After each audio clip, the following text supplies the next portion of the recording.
A lone figure emerges from the heat haze, silhouetted against a twin-sun sunset. His footsteps crunch on the desolate, wind-swept plains. The heavy clink of Beskar armor is the only sound, a metallic whisper carried on the arid air. He moves with a quiet, resolute purpose, a stranger in a strange land, yet instantly familiar. This image, so iconic to fans of The Mandalorian, feels ancient, timeless, almost plucked from a forgotten myth. But why does it feel that way? What gives this sci-fi western its profound, almost spiritual resonance? The answer, I believe, lies not just in a galaxy far, far away, but in the echoes of a cinematic master whose work, though separated by decades and continents, forged the very DNA of The Mandalorian, Akira Kurosawa. When we watch Din Djarin, the stoic Mandalorian bounty hunter, we are seeing more than just a man in a helmet. We are witnessing a clear, undeniable homage to the ronin, the masterless samurai who wanders the land, beholden only to his own strict code of honor. Think of Senjuro in Kurosawa's Yojimbo, a quiet, supremely skilled warrior who drifts into a village plagued by feuding gangs, offering his services not for wealth, but to restore a semblance of order. Or the seasoned samurai of Seven Samurai, who agree to defend a helpless farming village, not for glory, but out of a deeper sense of duty and compassion. Din Djarin embodies this archetype beautifully. He is a man of few words, his face perpetually hidden, his emotions conveyed through subtle shifts in posture or the determined set of his helmet. He lives by the way, a rigid code that defines his every action, much like the samurai's Bushido. He takes contracts, yes, but often finds himself drawn into conflicts where the helpless are exploited, where justice is sorely lacking. His skill with weapons, his strategic mind, and his unwavering moral compass make him a force of quiet righteousness in a chaotic galaxy. He is the protector who appears when all hope seems lost, the lone wolf who, against his nature, forms an unbreakable bond with a foundling, Grogu, becoming an unlikely guardian.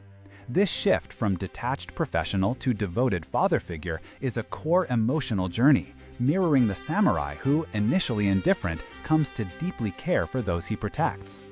The thematic connections run even deeper. Duty is paramount. For Din Djarin, his oath to Grogu transcends all other considerations, leading him on a perilous quest across the galaxy. This echoes the samurai's unshakable loyalty, whether to a lord or, in the case of the ronin, to a self-imposed mission of justice. Sacrifice is another hallmark. Mando repeatedly puts his life on the line, risks his identity, and even parts with his beloved ship, all for the sake of his charge. This selfless dedication, the willingness to give everything for a cause greater than oneself, is a recurring motif in Kurosawa's films, where characters face impossible odds and profound moral dilemmas, often making the ultimate sacrifice for the greater good. And then there's the protection of the helpless. This is the very engine of many classic samurai narratives. The farmers in Seven Samurai are utterly defenseless against the bandits, their pleas for help a desperate cry in the wilderness. Kurosawa masterfully portrays their vulnerability, making the samurai's intervention not just an act of heroism, but a moral imperative. Similarly, Grogu, with his childlike innocence and formidable yet uncontrolled powers, is the ultimate helpless charge. Din Djarin's journey becomes a testament to this foundational theme, the strong defending the weak, the powerful protecting the innocent. Even the visual language of The Mandalorian seems to whisper Kurosawa's name.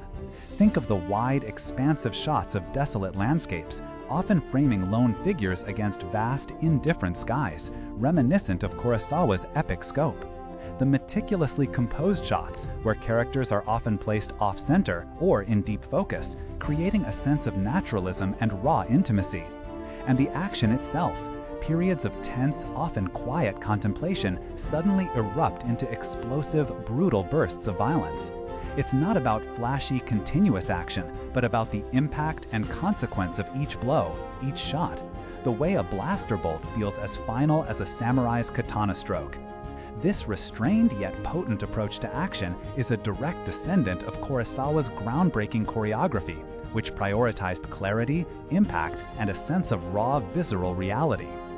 This profound connection, this deep embedding of samurai ethos and Kurosawa's cinematic genius is precisely what gives The Mandalorian its timeless mythic quality.